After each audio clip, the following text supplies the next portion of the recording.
So let's talk about some of the flaws of ETFs, everybody's favorite investment product. ETFs are super popular. They offer instant diversification. They're easy. You don't have to think about what you're investing in. You're getting 100, 200, 500 companies within the one fund. So for some people, they're like a no-brainer. But are they as great as most people think they are? So in this video, I thought we'd just talk about some of the problems of ETFs, just so that we can become more aware investors and make the best decisions for ourselves and our portfolios. A lot of these will be coming from my own opinions and just how I feel about ETFs overall. It's not to say that I don't like ETFs. I do like ETFs. I have them in my portfolio.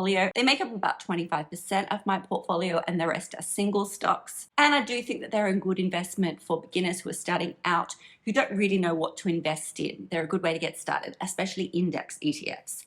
However, let's go over some of the flaws or problems with ETFs, just so we can become more educated. One of the most obvious ones is fees. You're paying somebody else to make the decisions for you. So especially with actively managed ETFs, those are the ETFs that have a lot of buying and selling going on and a lot of changes, rather than a passively managed ETF that just follows an index. Often your return can end up being lower because of the fees that you have to pay to the fund manager. Most people are aware of that, of course, though. There's also the fact that with a lot of ETFs, especially the less popular ones, there's a lot less liquidity, a lot less trading going on. So it's a little bit harder to get your money in and out of. It's not the same as, say, a managed fund where if you don't want to hold the investment anymore, you just close the account. Because they're traded on the stock exchange, you need a seller and a buyer. So if you want to sell, you need someone to also want to buy that investment back from you. So with some of the smaller ETFs, liquidity can be a problem.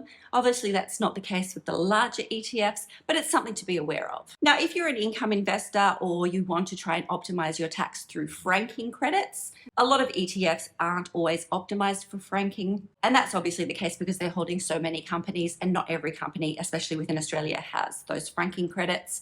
Usually only the bigger companies do. If you really like those franking credits, some of the higher yield ETFs are much better than just a general index ETF, but that's across the board with most companies anyway. And it's not something that I would really worry about too much. Let's talk about diversification, which I think is one of the biggest flaws with ETFs, especially here in Australia. Now, first of all, we can have over-diversification. Having one ETF is fine. Having 5 ETFs that hold similar companies, really not necessary. But there really isn't a huge benefit of holding 1,000 companies over holding 30 companies. Over-diversification, where you hold the market, means that you're never going to beat the market. You're always going to be level with the market. And that's not always a bad thing. In Australia, the ASX 200's gone up an average of 8.5 to 9.5% per annum. That's averaged out over the last 10 years. So following the market isn't a bad strategy. It just means that ETFs are the market. They are an index of the market, most of them. So it's not like you can really beat the market because you're holding the market. And let's get to the flaw that I think is probably one of the biggest, especially here in Australia.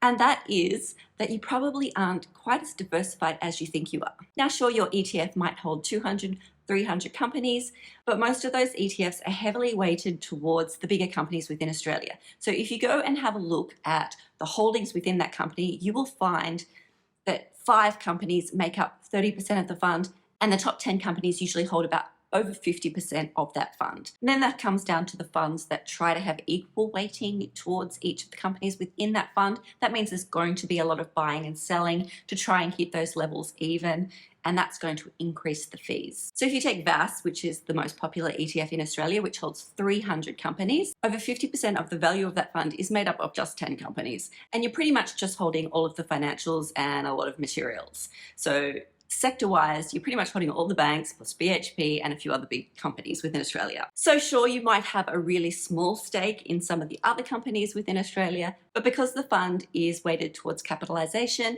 and the bigger companies within Australia tend to be the banks and BHP and the like, those are going to be the majority of your fund. Now, these companies do well over the long term.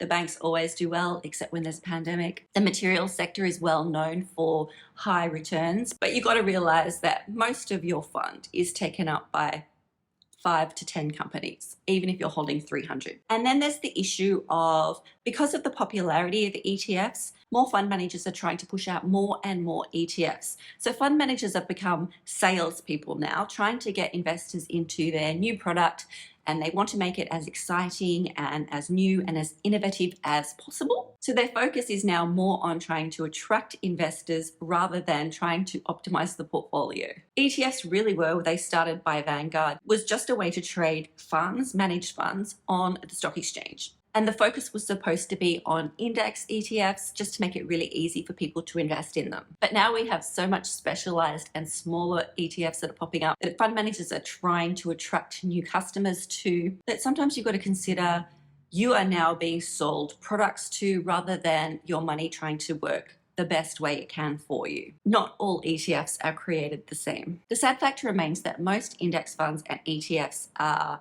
average investments at best. They track the market, they are the market. Very few of them outperform the market by any significant margin. I'm also not saying that my way of investing is better or worse, it's just a different way of investing. I do prefer single stocks over ETFs, so I probably have that bias, but only because I like to control my portfolio completely. I like to control what companies I hold, and if I'm no longer happy with the company, I like to be able to get rid of it easily. Whereas with an ETF, because it's holding so many companies, you don't actually get a say in what companies they are holding for you. But those are some of the flaws with ETFs. I just wanted you to be more informed when making your decisions going forward. Again, not saying that ETFs are bad. I think some of them are great. I just wanted you to be more aware of the pros and cons of ETFs before you just think that they're this miraculous investment, when in reality, there is no perfect investment. Any product, even an investment product that has become so popular that it's now catering to getting more consumers, I mean, who's really winning here? Anyway, I hope you've enjoyed this video and it's given you some food for thought, and I'd love to hear some of your comments down below, although I'm a little bit worried about what people are going to say in this one. Everyone loves ETFs so much. But I will see you in the next video, and I hope you have a great weekend. Bye.